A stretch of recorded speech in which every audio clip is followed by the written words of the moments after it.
ஆண்டவராகிய இயேசுவின் நாமத்தில் உங்கள் யாவரையும் வாழ்த்துகிறேன். 5 மாதம் இப்படி ஒரே இடத்துல உங்கள் முகத்தை பார்க்க முடியாமல் இருந்தது. இன்றைக்கு பார்ப்பதற்கு ஆண்டு கிருபை பாராட்டி இருக்கிறார். ஆண்டவர் நல்லவர். இதிலும் பெரிதான காரியங்களையும் பார்க்க போகணும். இந்த ஞாயிற்றுக்கிழமை செய்தி மாத்திரம் காலையில வராது. ஏன்னா செய்தி கேட்டுட்டு நீங்க வீட்டில் படுத்துறக்கூடாது. இன்னும் மற்ற சபையாக செய்தி கேட்கிறாங்க. இந்த செய்தி கேட்டுட்டு அவங்களும் சபைக்கு போகாம இருந்துடக்கூடாது. ஒரு மனிதன் சபைக்கு போறதுக்கு நான் இடம்லாம் இருக்கக்கூடாது. இடம்லாம் இருந்தா என் கழுத்துல இயந்திர கல் கட்டி ஆண்டு கடலை ஒன்று போட்டு விட்டுருக்கிறேன். ஆகவே இடம் இல்லாதபடி ஞாயிற்றுக்கிழமை செய்தி மாத்திரம் மத்தியானத்துக்கு பிறகு வரும். மற்ற செய்திகள் தினசரி எப்போது வர்றது போல காலை 6 மணிக்கு வரும். நீங்க கேளுங்க, கேட்டு ஆசீர்வதிக்கப்படுங்க. கேட்கிற நீங்க ஒரு வார்த்தை எனக்காக ஜெபம் பண்ணுங்க. உங்க நண்பர்களுக்கு இதை பகிர்ந்துடுங்க. கர்த்தர் உங்களை ஆசீர்வதிப்பார். ஆகவே கிருபையாக இந்த நாளிலும் நல்ல ஒரு பாடி துதித்து ஆராதிப்பது கர்த்தர் கிருபை பாராட்டி இருக்கிறார். இது முடிந்து மீண்டும் அடுத்த ஆராதனை இருக்கிறது. மற்ற ஜனங்கள் ஆராதிப்பாங்க. நீ சீக்கிரம் என்ன செய்யணும்?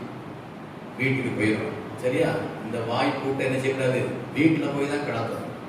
நீங்க இடையில அப்படி கழட்டிட்டு போனீங்க அப்படின்னா ஒருவேளை அரசு அதிகாரிகள் பார்த்தாங்கன்னா 200 ரூபா ஃபைன் போடுவாங்க. வீணா 200 ரூபா அவனுக்கு செய்யாது. கொடுக்குற சூழ்நிலை உருவாக்காதபடி இருங்க. நல்லா ஜெபம் பண்ணுங்க. ஆண்டவரே நிலைமை மாற வேண்டும் என்று சொல்லி செவியே கர்த்தர் ஆசீர்வதிப்பார். கர்த்தர் ஸ்தோத்திரம். இந்த நாளிலும் இந்த காலை மன்னா 164வது காலை மன்னா 164 செய்தி இதுவரைக்கும் வந்து நீங்க வீட்டில் போர் அடிச்சது அப்படின்னா பழைய செய்தியை போட்டு கேளுங்க. நிறைய செய்தி இருக்கு. பழைய செய்திங்க போட்டு கேளுங்க. வீணா செல்ல வேற ஏதாவது வேண்டாத காயில பார்த்து சிந்தையை கெடுக்கிறாங்க. படிக்கிற பிள்ளைகள் படிப்புக்கு மாத்திரம் உங்க செல்போனை பயன்படுத்துங்க. வேற உலக காரியத்திற்கு வீணான காரியத்திற்கு அதெல்லாம் பயன்படுத்தாதீங்க.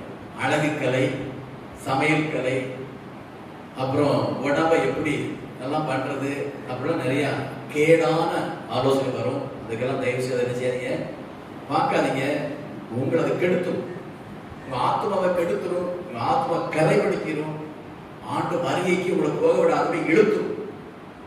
இன்னைக்கு சாப்பாட்டுக்கு கஷ்டமா இருந்தா கூட பிள்ளைகளுக்கு இன்னைக்கு செல்போன் வாங்கி கொடுக்க வேண்டிய சூழ்நிலை வந்துச்சு.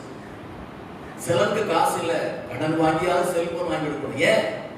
படிப்பு அதான் வருது. இன்னைக்கு பார்த்து பிள்ளைகள் கண்ணெல்லாம் வீங்கி போச்சு. நேரத்தில் பிள்ளை வந்தா கண்ணு அடிப்பதி வீங்கிட்டே இருக்கு. ஏமா என்னம்மா அப்படின்னு கேட்டா, காலையிலிருந்து சாயந்தரம் வரைக்கும் செல்ல பார்த்துக்கிட்டே இருந்தேன்.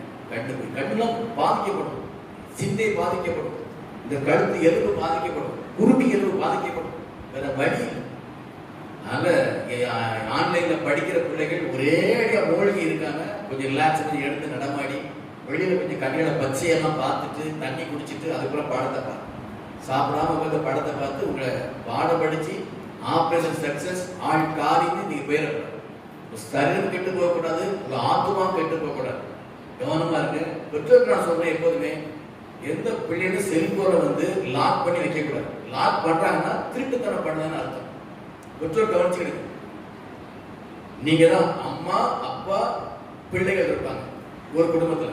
அந்நியர் இருக்க மாட்டாங்க. அங்க ஒரு பையனோ ஒரு பிள்ளையோ செல்போனை வேற மாதிரி லாக் பண்ணி வைக்கிறான்னு சொன்னா அவன் செல்போன்ல ஏதோ அசுத்தமான காரியங்களை பார்க்கிறாங்கன்னு அர்த்தம்.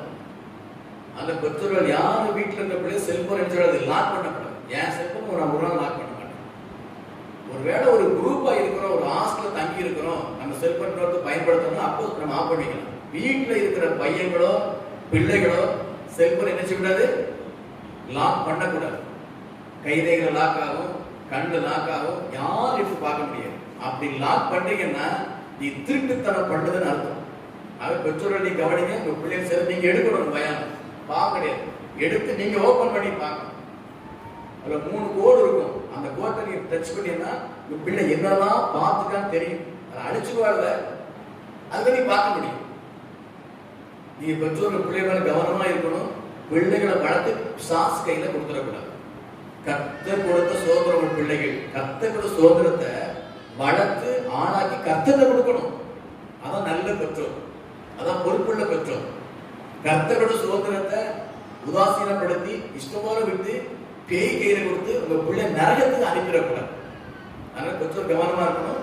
பிள்ளைகளும் செல்போன் என்ன செய்யக்கூடாது, லாக் பண்ணக்கூடாது. லாக் பண்ணனா நீ திருட்டுத்தனம் பண்ணுத, பாவம் செய்யற, அயோக்கியத்தனம் பண்றன்னு தான் அர்த்தம். தப்பு இல்லையா சொல்றது? சரியா? நல்ல பிள்ளைகள். சரி, இந்த நாளிலும் ஆண்டவர் கொடுத்த ஆலோசனை நீதிமொழிகள் புத்தகம் 28ஆம் அதிகாரம் 25ஆம் வசனம் வாசிக்க கேட்போம். நீதிமொழிகள் 28, 25.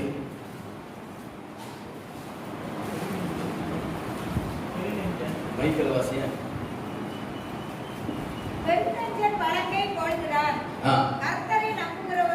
கர்த்தரை நம்புகிறவன் செழிப்பான். இதுதான் இந்த தலைப்பு. இந்த வாரம் முழுவதும் செழிப்பை குறித்து நாம் பேச போகிறோம். கர்த்தர் ஆவியானவர் அந்த ஆலோசனை கொடுத்திருக்கிறார். ஒவ்வொரு நாள் 15 நிமிடம் நான் காலைல பேசி ஒவ்வொரு நாள் அனுப்புவேன். நீங்க விருப்பம் உள்ளவங்க என்ன செய்யுங்க, பாருங்க. கர்த்தரை நம்புகிறவன் செழிப்பான். நம்ம நல்ல தெரிந்த வசனம் தான், தெரிந்த வசனம் தான்.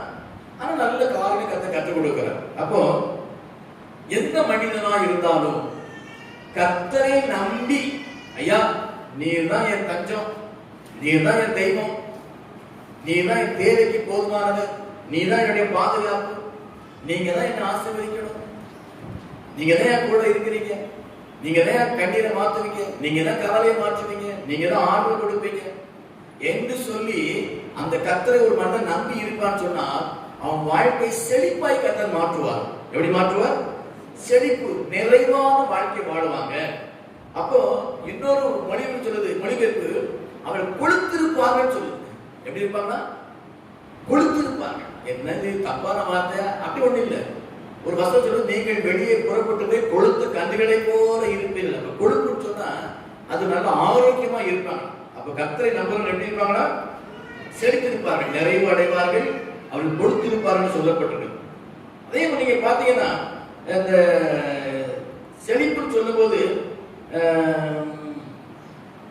பிராஸ்பெரிட்டி அப்படின்னு ஆங்கிலத்தில் இருக்கு. பிராஸ்பெரிட்டி அப்படின்னு சொன்னா என்னது? செழிப்பு, ஆசீர்வாதமா இருப்பாங்க. ஆனா இந்த செழிப்புக்கு இன்னொரு வார்த்தை சொல்லப்பட்டிருக்கிறது, ஃபெர்டிலிட்டி சொல்லப்பட்டிருக்கு. FERTILITY, ஃபெர்டிலிட்டி அப்படின்னா உற்பத்தி செய்கிற அல்லது கருவுறுதல் அர்த்தம். என்னது கருவுறுதல்? என்ன பாஸ்டர் இங்கிலீஷ்ல பேசல, 5 மாசம் கழிச்சு எல்லாம் போய் ஜெபம் தான். ப்ராஸ்பெரிட்டி அப்படின்னு சொன்னா செழிப்பு. அந்த ஃபெர்டிலிட்டி சொன்னா செழிப்பாய் உருவாக்குவது கருவுறுவது. கருவுறுதல் சொன்னா ஒரு கூட்டு முயற்சி, கணவன் மனைவி இசைந்து ஒருமனப்பட்டு செயல்பட்டாதான் கரு உருவாகும். இன்னைக்கு ஆண்டு என்ன சொல்றாரு அப்படின்னா 5 மாதம் உன்னுடைய தனிப்பட்ட வாழ்க்கை வறண்டு போய் ஒருவேளை இருந்தாலும், 5 மாதமாக ஒரு ஆவிக்கிற வாழ்க்கை ஒருவேளை வறண்டு போய் இருந்தாலும் செழிப்பாய் உங்களை நான் உருவாக்குவேன் சொல்லி கர்த்தர் நம்ம வாக்கு கொடுக்கிறார். கையில தட்டி ஆண்டவரை மையப்படுத்துவோமா? சிலர் ஒருவேளை நல்ல காலையில மாலை வேத வாசித்து ஜெபித்து பாடி துதித்து ஆராய்த்தே இருப்பாங்க. அவங்க ஆத்மா செழிப்பாக ஏற்கனவே இருக்கும். ஒருவேளை அந்த ஜபத்துல குறைபட்டோ, வேத வாசல குறைபட்டோ, வீட்டுல ஆராதிக்கிற ஆராதனை குறைபட்டோ இருப்பீன்னு சொன்னா உங்க ஆத்மா வறண்டு போயிருக்கும். ஒருவேளை சரீரம் கூட வறண்டு போய் இருக்கும். உங்களுடைய பொருளாதாரங்கள் கூட வறண்டு போய் இருக்கலாம். அப்படிப்பட்ட நிலைமையில் இருக்கிற உங்களை இன்றைக்கு ஆண்டவர் ஃபெர்டிலிட்டின்னு சொல்லக்கூடிய செழிப்புக்கு நேராக உற்பத்தி ஆக்குகிறார், செழிப்புக்கு நேராக உருவாக்குவேன்னு சொல்லி இருக்கிறார். நான் செழிப்பதான் இருக்கிறேன்னு சொன்னீங்கன்னா இன்னும் புதிய செழிப்பை பெற்றுக் கொள்வதற்கு ஆண்டவரை உருவாக்குகிறார், உற்சாகப்படுத்துகிறார் அப்படின்னு ஆண்டவர் கற்றுக் கொடுத்திருக்கிறார். சந்தோஷமா இருக்கீங்களா? அல்லேலூயா, அல்லேலூயா. அப்போ ஒரு கருவுதல் உருவாகுதுன்னு சொன்ன போது கூட்டு முயற்சி சொன்னேன். அப்போ நாம் இன்றைக்கு செழிப்பான வாழ்க்கைக்கு உருவாக்கப்பட வேண்டும் என்று சொன்னால் நமக்கு கூட்டு முயற்சி அவசியம். என்ன கூட்டு முயற்சி? நாமும் நம்முடைய ஆண்டவரும். அல்லேலூயா. நாமும் இந்த ஆண்டவரை இசைந்து ஒருமனப்பட்டு அவரோடு இசைந்து அவரோடு ஒத்து போய் அவருடைய அன்பு செலுத்தி அவரை நேசித்து வாழ்க்கை என்று சொன்னால் எனக்குள்ள ஒரு புதிய ஒரு செழிப்பு உருவாகும். புதிய செழிப்பு என்ன செய்யும்? உருவாகும். அதான் இன்னைக்கு நம்ம தியானிக்க இருக்கிறோம். கர்த்தர் நல்லவர். ஸ்தோத்திரம். அப்போ நீங்க செழிப்பை குறித்து இன்னைக்கு பெரிய பெரிய ஊழியர்களுக்கு அதிகமா பேசுறாங்க. செழிப்பின் உபதேசம் அப்படி சொல்லியே ஒரு ஊழியர் இருக்குது. நல்லது, தப்பு கிடையாது. சொல்றோம் இவங்க செழிப்பின் உபதேசத்தில் இருக்கிறாங்க, நல்லது. செழிப்பு நமக்கு வேணும், செழிப்பு நமக்கு வேணும். பொதுவாக செழிப்பு சொல்ல ஏதோ பார்க்கிறோம். சில சொல்றாங்க ஒரு ஆயிரக்கணக்கான ரூபாய் செலவழித்து ஒரு ஷூ வாங்கி போட்டா ஒரு செழிப்பு, பல ஆயிரக்கணக்கான ரூபாய் செலவழி ஒரு ட்ரெஸ் வாங்கி போட்டா அது செழிப்பு, நல்ல விலையேறப்பட்ட கார் இருந்தா அது செழிப்பு, சகல வசதிகள் இருந்த வீடு இருந்தா அது செழிப்பு. சில பாத்தீங்கன்னா தப்பா சொல்லல, நைஸ் வெள்ளச்சட்டை போட்டு அத 2000 ரூபாய் தாள் உள்ள வச்சிருப்பாங்க, அது வெளியே தெரியும், அது ஒரு செழிப்பு. இன்னும் சில பாத்தீங்கன்னா கைகளில் மோதிரங்கள், பிரேஸ்லெட், கழுத்துல செயின் இதெல்லாம் போட்டா அது என்னது செழிப்பு. சபைகள் நிறைய விசுவாசி இருக்குதாங்க, ஆயிரக்கணக்கான விசுவாசி, அது ஒரு செழிப்பு. இதுதான் நாம அறிந்த செழிப்பு. ஆனா தேவன் விரும்புகிற செழிப்பு வேற. அதுதான் கற்றுக்கொள்ள போகிறோம். அல்லேலூயா. கிராமத்துல இருக்கிறோம், ஓரமா இருக்கிறோம், ஒரு பெரிய படிப்பாளி கிடையாது. நாம தேவ ஞானம் தேவ அறிவுல மட்டும் ஓடிக்கிட்டு இருக்குது. ஆனா கர்த்தர் இன்னைக்கு தேவன் விரும்புகிற செழிப்பு எது என்று சொல்லிதான் இன்னைக்கு நம்ம கற்றுக் கொடுக்க விரும்புகிறார். நாம் கற்றுக்கொள்ள போறோம். ஆயத்தோட கேளுங்க, சரியா? ஸ்தோத்திரம். நீங்க சங்கீத புஸ்தகம் 92ஆம் அதிகாரம் எடுத்துக்கொள்ளுங்க. 12ஆம் வசனத்தை ஒருத்தர் வாசிப்போம். சங்கீத புஸ்தகம் 92ஆம் அதிகாரம் 12ஆம் வசனம். நீதிமான் பனையைப் போல செழித்து லீபனோனில் உள்ள கேதுருவை போல வளர்வான். நீதிமான் பனையைப் போல செழிப்பான். நம்ம ஆண்டவர் இயேசு அநேக காரியங்களை அவர் சொல்லுகிற வார்த்தை நாம் புரிந்து கொள்ளும்படியாக அநேக ஊமைகளால் பேசுகிறார். இன்னும் சொல்ல போனா பறவைகளை நமக்கு உதாரணமாக, மிருகங்களை உதாரணமாக, கழுதை, ஆடு, சிங்கம், கரடி, எறும்பு, புறா, இப்படி பலவிதமான பறவைகள், மிருகங்கள், ஊர்வனை இவைகளை சுட்டி காட்டி நமக்கு போதித்துக் கொண்டிருக்கிறார். நான் யோசிச்சு பார்த்தேன், 6 அறிவு உள்ள மனிதனுக்கு போதிப்பதற்கு 5 அறிவு உள்ள ஒரு மிருகத்தை கர்த்தர் உதாரணமா காட்டுறாரு பாருங்க. எவ்வளவு நினைச்சு பார்த்தா வேதனையான காரியம் தான். 6 அறிவு உள்ள மனுஷன் நம்ம 5 அறிவு, 4 அறிவு, 3 அறிவு இருக்கிற ஒரு உயிர் பிராணியை நமக்கு எடுத்துக்காட்டாக காட்டி ஆண்டவர் கற்றுக் கொடுக்கிறார், புரிந்து கொள்ள வேண்டி இருப்பதற்காக. அது மாத்திரமல்ல, மரம், செடி, கொடிகளை வைத்து நமக்கு கர்த்தர் போதிக்கிறார். ஏன்? தேவ சித்தத்தை, தேவனுடைய விருப்பத்தை, தேவன் மனதில் இருக்கிற அந்த ஆழங்களை நாம் கற்றுக்கொள்ள வேண்டும், உணர்ந்து கொள்ள வேண்டும், புரிந்து கொள்ள வேண்டும் என்பதற்காகத்தான் இப்படி சொல்லி இருக்கிறார். இப்ப செழிப்பு சொல்லும் போது நீதிமான் பனையை போல செழிப்பான் என்று சொல்லி இருக்கிறார். இந்த வேத புத்தகம் உலகம் எங்கும் பயன்படக்கூடியது. உலகம் எங்கும் பனைமரம் இருக்குமா யோசித்து பார்த்தேன். ஒருவேளை நமக்கு பனைமரம் இருக்கிறதுனால ஒருவேளை வேற நாடுகள்ல அந்த நாட்டுக்கு ஒரு மரத்தை எழுதியிருப்பாரோன்னு நினைக்கிறேன். இதுல கூட ஆங்கில புத்தகம், ஆங்கில பைபிள்ல பனைமரம் வேற மாதிரி இது ஒன்று போட்டு நீங்க வாதி படிக்கிறது எப்படின்னா ஆங்கில பைபிள் கண்டிப்பா நீங்க படிக்கணும். ஆங்கில பைபிள் படிச்சீங்கன்னா நிறைய கருத்துக்கள் கிடைக்கும் உங்களுக்கு. தமிழ் பைபிள் படிக்கிறதுக்கு நேரம் இல்லை, எங்க ஆங்கில பைபிள் படிக்கணும்னு நினைக்கலாம். ஆங்கில வளரணும்னு சொன்னா நீங்க படிக்கணும். உலகத்துல வளர்ந்தா போதும் நீ படிக்க வேண்டாம். சரி, இப்ப இந்த பனைமரத்தை குறித்து சொல்லியிருக்கிற ஆண்டவர், நான் நினைக்கிறேன் நம்ம தமிழ்நாட்டில கூட பனைமரத்தை பார்க்காத ஆட்கள் சிலர் இருக்கலாம்.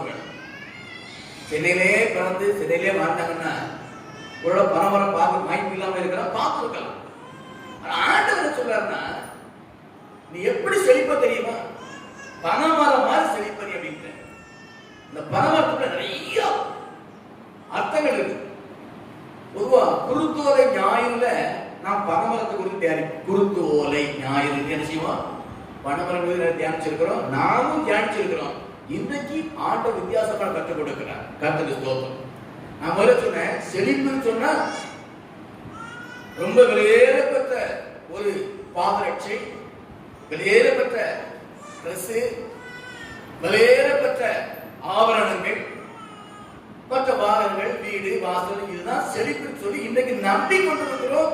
சிலர் அப்படித்தான் போதிச்சுட்டு இருக்கிறாங்க. தப்பு கிடையாது. ஆனா ஆண்டவர் எதை செழிப்பு சொல்கிறார் சொன்னா பனைமரம். நீங்க பாத்தீங்கன்னு சொன்னா பனைமரம் பாருங்க, எல்லாரும் பார்த்துருக்கிறோம். யாராவது பனை ஏறிட்டீங்களா? பெண்கள் யாரும் பனை ஏறியோ? கேரளா பெண்கள் தென்னமரத்தில் ஏறுறாங்க. நம்ம வீட்டுல படி ஏறதுக்கு கால் வலிக்கு பாஸ்டர், முட்டு வலிக்கு படி ஏறதுக்கு எங்க பனைமரம் ஏற? பனைமரம் ஏற்ற பரவாயில்ல, பனைமரத்தை பாருங்க. பனைமரத்தை என்ன செய்யுங்க? பாருங்க. ஆண்டவரே இந்த மரத்தை போல எங்களை செழிப்பாக சொல்லி இருக்கலாப்பான்னு சொல்லி பனைமரத்தை பாருங்க. அதை கொண்டு சில காரணம் யாரு? பனைமரம் சொல்லும் போது அது பார்க்க அழகா இருக்குமா? ஆண்டவர் பனைமரத்தை போல செழிப்பாக கொண்டு இருக்கிறாரு. பனைமரம் மாதிரி ஒரு கருப்பா அவங்களை ஒரு குழந்தை பண்ண வச்சுங்களேன். ஆண்டவரே வேத வசனத்துக்கு கொலை தந்திருக்கிறீர்கள்னு சொல்லி சந்தோஷப்படுவோமா? சொல்லுவோமா? ஒருவேளை கணவர் கருப்பா இருந்து மனை வெள்ளையா இருந்தா கொஞ்சம் கலரா இருந்தா சொல்லுவாங்க, அப்பன மாதிரி பிறந்துட்டேன். அப்பா கலரா இருந்தா அம்மா கருப்பா இருந்தா அம்மைய மாதிரி பிறந்திருக்க. ரெண்டு பேரும் கலரா இருந்து தாத்தா பாட்டி கருப்பா இருந்தா தாத்தா பாட்டி மாதிரியே பிறந்த விருப்பம் நம்ம. ஆனா ஆண்டவர் பனைமரம் மாதிரி ஒன்று செழிப்பாங்க அப்படிங்கிற நம்ம இதை ஏற்றுக்கொள்வோமா? இதை பனைமரம் மாதிரி கருப்பா எங்க பிள்ளை ஆண்டவர்னு சொல்லிட்டு அப்படியே விரும்புவேன். யாரெல்லாம் விரும்பிய பனைமரமா எனக்கு குழந்தை விட்டாங்க. அது ஐஸ்வர்யா அடுத்த பையன் பனைமரம் நாட்டில் பிறகு விரும்பியா? நீ சும்மா இருக்க பாஸ்டர், முதல்ல எங்க அப்பா மாதிரி இருக்கு, இப்ப மாதிரி என்ன மாதிரி பிறக்கட்டும். அல்லேலூயா. எல்லாரும் விரும்புறோம். ஆனா பனைமரம் கருப்பு, பனைமரம் கருப்பு. அதான் ஆண்டவர் சொல்லி இருக்க. நம்ம இப்படிலாம் யோசிப்போம், ஆண்டவரே பனைமரம் போல என்ன செழிப்பா ஆக்க வேண்டாம் சொல்லிதான் கருப்பா இருந்தாலும் அழகா இருக்கிறேன்னு சொல்லி வசனம் இருக்கு. அல்லேலூயா. கருப்பா இருந்தாலும் அழகா இருக்கிறேன். ஆனா அந்த பனைமரம் கருப்பா இருக்கக்கூடிய ஒருவேளை உடச்சு உள்ள பார்த்தோம்னா அந்த பனைமரத்து உள்ள எப்படி இருக்கும்? Ivory colour, light ivory colour, ஒயிட்டா இருக்கும். அத பனஞ்சோறுன்னு சொல்லுவாங்க, பனம் சோறுன்னு சொல்லுவாங்க. அதை சாப்பிடலாம். இன்னைக்கு உள்ள பிள்ளைக்கு சாப்பிடும். இன்னைக்கு எல்லாமே பீஸ்தா, கீஸ்தா, நாஸ்தா இதே சாப்பிட்டு இருக்கோம். நாங்களாம் சின்ன பிள்ளை இருக்கும்போது எங்க பணம் விட்டாங்கன்னா ஓடி போய் அந்த பனைமரத்து உள்ள இருக்கிற அந்த அது பனஞ்சோறு சொல்லி எடுத்து நல்லா சாப்பிட்டு தீப்போம். அப்படி தின்னாதான் நமக்கு கலரா இருக்கு. அல்லேலூயா. நம்ம நீங்களும் அப்படி சாப்பிட்டு பாருங்க. பனஞ்சோறு நான் என்ன சொல்றேன் அப்படின்னா, வெளியில கருப்பா இருக்கிறது, உள்ள எப்படி இருக்கு? வெள்ளையா இருக்கு. இதுதான் கர்த்தர் விரும்புகிற காரியம். வெளித்தோட்டம் எப்படி இருந்தாலும் பரவாயில்ல. நீங்க பாத்தீங்கன்னா 1 பேர் 3:4 சொல்கிறது, இருதயத்தில் மறைந்திருக்கும் சாந்தம் அமைதியா குணம்தான் நல்லது. வெளியில எப்படி இருக்கலாம்? ஆனா இதயத்தில் இருக்கணும், அமைதியும் சாந்தமும் இருக்கணும். சில வெளியில சாந்தமா இருப்பாங்க, வாயத்தக்கா டம் டம் டம் டம்னு வெடியா வெடிக்கும். அதல்ல. வெளித்தோட்டத்துக்கு ஒருவான அற்பமா தெரியலாம், ஒருவேளை பேதையா தெரியலாம், முட்டாளா கூட தெரியலாம். ஆனா உள்ளத்துல என்ன இருக்கணும்னா சாந்தமும் அமைதி இருக்கணும். எப்படி பனைமரம் வெளியே கருப்பாக்கு உள்ள வெள்ளைய கதையே போல. இந்த கர்த்தர் சொல்றாரு, நாம் அந்த முகத்தை கர்த்தர் முகத்தை பார்க்க மாட்டாரு, இதயத்தை பார்ப்பார். அவன் வெளித்தோட்டம் எப்படி இருக்கு பிரச்சனை? உள்ளம் தேவ அன்பினால் நிறைந்திருக்க வேண்டும். அமைதி, சாந்தம், இரக்கம், பரிசுத்தம் காணப்பட வேண்டும். அதனாலதான் ஆண்டவர் செழிப்புக்கு பனைமரத்தை போல செழிப்பாக்குங்கிறார். இப்ப எத்தனை ஆமேன்னு சொல்லுவாங்க, அலையில சொல்லுங்க பார்ப்போம். பொருத்திட்டீங்களா? இப்போ வெளித்தோட்டத்துக்கு பிரச்சனையே இல்லை. ஓட்டக்கல்லா கூட இருக்கலாம், கண்டு போஸ்ட் பண்ண கூட இருக்கலாம், கூடை கண்ணீர் ஊற்றிருந்தா தான் லேன்னு நினைக்கிறேன். எப்படியா இருந்து போலாம். ஆனா உள்ளம் தேவனுக்கு பிரியமானபடி அன்பினாலும் பரிசுத்தத்தினாலும் அந்த தாழ்மையினாலும் இரக்கத்தினாலும் சாந்தத்தினாலும் அமைதியா நிறைந்திருப்பட்டோம்னா அதுதான் பனைமரத்துக்கு சொன்ன செழிப்பின் ஆசீர்வாதம். அல்லேலூயா, அல்லேலூயா. சோத்திரம். அப்படி நீங்க போனீங்கன்னா பனைமரம் முதல்ல அந்த குருத்து வரும். அந்த குருத்தை கூட திங்கலாம். பனை குருத்து திங்க அழகாம இருக்கும், நல்லா இருக்கும். பனைமரம் வெட்டினா வடிக்கு திம்பாங்க, இப்பொழுது திங்க மாட்டாங்க. இந்த குருத்து பார்த்தீங்கன்னா வரும்போது ஸ்ட்ரெயிட்டா மேல பார்த்தோம். என்ன பாஸ்டர் கண்ணால பனை ஏறினா கேட்கணும். பனை ஏறல, பனமுள்ளே காத்து கிடந்த நாட்கள் உண்டு ரட்சியோட முன்னாடி. பனமரத்தை பத்தி இன்னைக்கு நான் உங்களுக்கு போதிக்கும்படியாக ரட்சிக்கிறதுக்கு முன்பாகவே ஆண்டவர் எனக்கு கற்றுக் கொடுத்திருக்கார். பனமரத்தை பத்தி நல்ல ஆண்டவர், நான் ரொம்ப யோசித்து பார்ப்பேன். எத்தனையோ காலையில் ரட்சிக்கிறதுக்கு முன்பாக நான் கற்றுக்கிட்டு இருக்கிறேன். அதெல்லாம் இப்போ பயன்படுது. ஏன்னா கர்த்தர் தாய் கர்ப்பத்திலே முன்குறிக்கிற ஆண்டவர் அன்றைக்கே தெரிந்தெடுத்து முன்னாடி பிரசங்கம் பண்ணா இதெல்லாம் தெரிஞ்சு சொல்லி கொடுக்குற ஆண்டவர் இன்னைக்கு நினைவுபடுத்திக் கொண்டே இருக்கிறார். கர்த்தர் நல்லவர், உங்க ஜெபத்தினாலதான். இந்த குருத்து சைட்டா மேல பார்த்துருக்கும், மேல பார்த்து இந்த குருத்து வெள்ளையா இருக்கும். இங்க பாத்தீங்கன்னா கொலசேயர் 3ஆம் அதிகாரம் 1-2 வாசிங்க. கொலசேயர் 3ஆம் அதிகாரம் 1ஆம் வசனம் 2ஆம் வசனம் பாத்தீங்கன்னா, பூமிக்கு அல்ல மேலான நாடுகள் பரலோகத்துல பிதா பரலோகத்துல இருக்கிற இயேசுவை பத்தியா அந்த மேலான தேடுங்க. உங்க கண்ணை அப்படியே பார்க்க லோத்த மாதிரி பார்க்க, லோத்த மாதிரி பார்த்தோம்னா வாழ்க்கை ரொம்ப போயிடும், கஷ்டமாயிடும். அவன் நோக்கி பார்த்தவங்க வெட்கப்பட்டு போனதில்லை. இந்த பணம் குறுத்து மேலதான் பார்த்துக்கிட்டே அழகா இருக்கும், மேல பார்த்துட்டு இருக்கும், சூரிய ஒளி கிடைக்கும். எப்படி அந்த பனங்குறுத்து சூரிய ஒளியினால பிரகாசம் அழகா இருக்குதோ, ருசியா இருக்குது, அதே போல நம்ம எப்போது கர்த்தரையே நோக்கி பார்த்துட்டு இருப்போம் சொன்னா நம்ம வாழ்க்கை பரிசுத்தமா இருக்கும், நம்ம வாழ்க்கை ருசிக்குள்ள ஒரு வாழ்க்கையா இருக்கும், நல்ல வாழ்க்கையா இருக்கும், தேவன் விரும்புகிற ஒரு வாழ்க்கையா இருக்கும். ஆனா சாஸ் என்ன செய்வான், அங்க பார்க்க விட மாட்டான். கிழக்க பாருமா, மேற்க பாருமா, வடக்க பாருமா, தெற்க பாரு அடிப்பான். அங்க பாரு, அங்க பாரு, இங்க பாரு அடிப்பான். கண்ணை பறக்க விடக்கூடாது. அதுக்காக கிழக்க பார்க்காம இருக்க முடியாது, உன்னிப்பா கவனிச்சு பார்க்க கூடாது. பார்வையில சிந்தை கரைபடக்கூடாது, பார்வையில இதயம் அசை போடக்கூடாது, பார்வையில இச்சை தூண்டப்படக்கூடாது. அதான் முக்கியம். யாரையும் பார்க்காம இருக்க முடியாது. அவசரமான சில காட்சியோடு இருக்கிறப்போ பார்க்கணும். ஆனா அது சிந்தைக்கு போகாதபடி காத்துக்கொள்ள வேண்டும். அவரையே நம்மளை கண்ண நோக்கி இருக்க வேண்டும். அல்லேலூயா, அல்லேலூயா. வேலைக்காரியுடைய கண்கள் எஜமானுடைய கைகளை நோக்கி இருக்குமா போல, வேலைக்காரனுடைய கண்கள் எஜமானுடைய கைகளை நோக்கி இருக்குமா போல, இந்த வானத்தை பூமி உண்டாக்குற தெய்வத்தின் முகத்தை நோக்கி இருப்பேன்னு சொன்னா வாழ்க்கை ஒருபோது வெட்கப்பட்டு போக மாட்டீர்கள். செழிப்பான ஒரு வாழ்க்கை வாழ்வீங்க. அல்லேலூயா. கரையில்லாத ஒரு வாழ்க்கை வாழ்வீங்க, குறைவில்லாத ஒரு வாழ்க்கை வாழ்வீங்க. நீங்க நற்கட்டமாய் மனவீசும் ஒரு வாழ்க்கை வாழ்வீங்க. உங்க வாழ்க்கையில தேவநாமம் மகிமைப்படும். உங்க வாழ்க்கையை பார்த்து அதை ரட்சிக்கப்படுவார்கள். அல்லேலூயா. அந்த குருத்து போய் அப்புறம் கொஞ்ச நாள் கழிச்சு சூரிய ஒளி பட்டு பட்டு பட்டு பச்சை நிறமாகி அப்படியே ஓலையா மாறும். ஓலை என்ன செய்யும், மாறும். அதுக்கப்புறம் பாத்தீங்கன்னா நீங்க அந்த பாழை சொல்லுவாங்க, பாழை அப்படியே வரும். அந்த பாழை எரிச்சுவாங்கன்னா அதை சீனி அப்படி கரைத்து கட்டினாங்கன்னா பைதி வந்துகிட்டே இருக்கும். ஒருவேளை அப்படி சீக்கிறதுக்கு மறந்துட்டாங்கன்னா அது நொங்கா மாறிடும். பட்டம் தவறுனா கெட்டு போயின்னு சொல்லுவாங்க. ஆனா பனைமரம் பட்டம் தவறுனா கெட்டு போகாது. அதனால ஆண்டவர் செழிப்புக்கு நம்மை பனைய உதாரணமா சொல்லி இருக்கிறார். வெண்டைக்காய் விவசாயிகள் வெண்டைக்காய் இன்னைக்கு பறிக்கிற நாளைக்கு முச்சிக்கிறோம், வேஸ்ட். தக்காளி பழம் இன்னைக்கு பறிக்கிற நாளைக்கு வேஸ்ட்.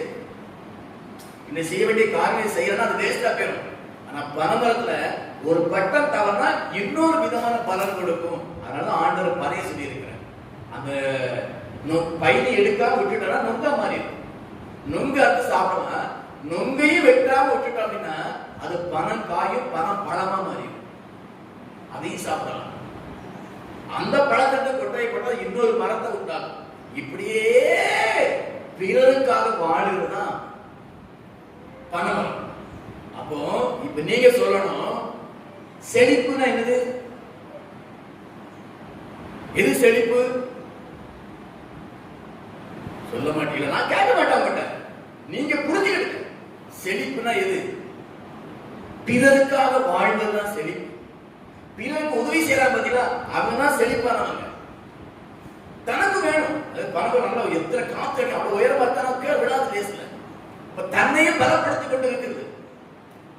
தன்னையும் பலப்படுத்திக்கிட்டு அதுக்கு மேல இருக்கிற ஆசீர்வாதங்களை ஒவ்வொரு கட்டமா பிறகு கொடுத்து கொண்டே இருக்குது. இதுதான் உண்மையான செழிப்பு. ஆனா உலகமும் நீங்க உலகத்துல கிறிஸ்தவம் என்ன நினைக்க அப்படின்னா, நான் லக்ஷுரியான ஒரு வாழ்க்கை வாழ்ந்தா அதான் செழிப்பு நினைச்சுக்கிட்டு இருக்கிறோம். அது செழிப்பிட ஒரு பகுதியுடைய உண்மையான செழிப்புன்னு சொன்னா, எனக்கு போக நான் மற்றவர்கள் உதவி செய்யறா பாத்தீங்களா, அவர்கள் தான் உண்மையான செழிப்பானவர்கள். தேவன் விரும்புகிற செழிப்பு அதுதான். எனக்கு எவ்வளவுதான் செல்வங்கள் கோடி கோடியா வச்சதா கூட தேவனுடைய பார்வையில் நான் செழிப்பா இல்லைன்னு அர்த்தம். எனக்கு போக மீதம் எடுத்து இன்னொரு கொடுக்கிற பார்த்தீங்களா, இதுதான் செழிப்பு. இதான் உண்மையான செழிப்பு. உங்க வாழ்க்கையில் இன்னைக்கு உங்க செழிப்பு எப்படி இருக்குது நீங்க ஆராய்ந்து பார்க்க வேண்டும் பிரியமானவர்களே. கர்த்தருக்கு ஸ்தோத்திரம். நீங்க பாத்தீங்கன்னு சொன்னா நல்லது. சங்கீதம் 92ஆம் அதிகாரம் 12 கொஞ்சம் வாசிங்க, கொஞ்சம் வேகமா. நீதிமான் மலையை போல செழித்து தீபனோனில் உள்ள கேதுருவை போல் வளரும். சரி, 15 வசனம் 15. அவர்கள் முதிர் வயதிலும் கனிதந்து புஷ்டியும் பசுமையா இருப்பார்கள். ஒரு மனிதன் எப்படியோ பலம் கொடுக்கிறன்னா, அவன் விவரம் தெரிஞ்ச குழந்தையிலிருந்து பலம் கொடுக்க முடியும்.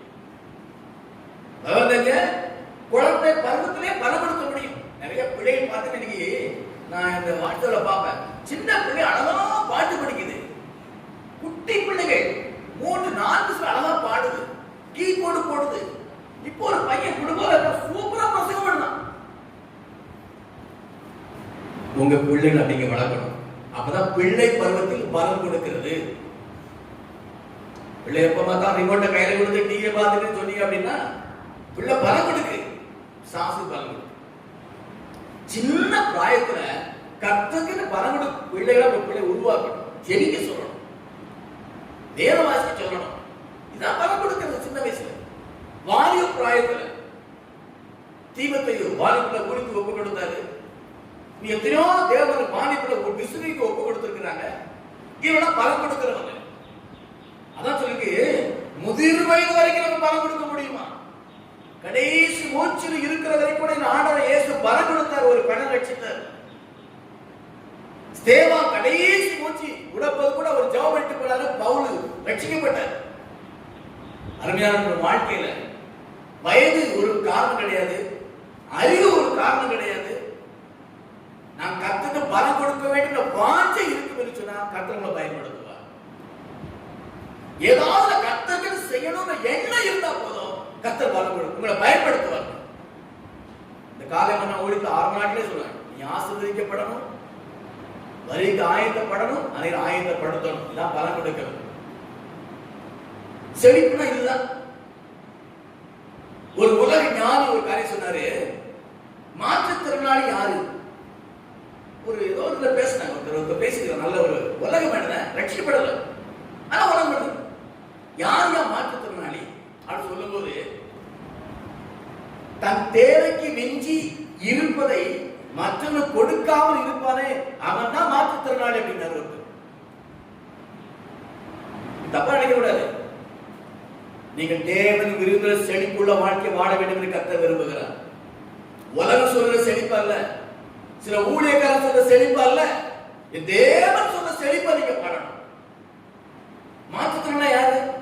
கால் இருக்கும் ஆனா பாவம் செயல்படாது, கை இருக்கும் செயல்படாது, வாய் இருக்கும் செயல்படாது, கண்ணு இருக்கும் செயல்படாது, காது இருக்கும் செயல்படாது.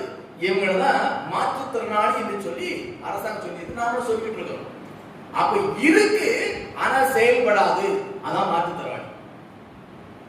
அருமையானவர்களே, கையில ஒரு சாப்பாட்டு ஒரு தேவைக்கு போது ஒரு 1000 ரூபாய் இருக்குது, பக்கத்துல ஒருத்த பசியா இருக்கிறான், அவன் பசியா இருக்கிறான்னு தெரிஞ்சிருந்தும் நாம் செயல்படாமல் இருப்போம் என்று சொன்னால் நாம் ஒரு ஆவிக்குரிய மாற்றுத்திறனாளி என்றுதான் உண்மை.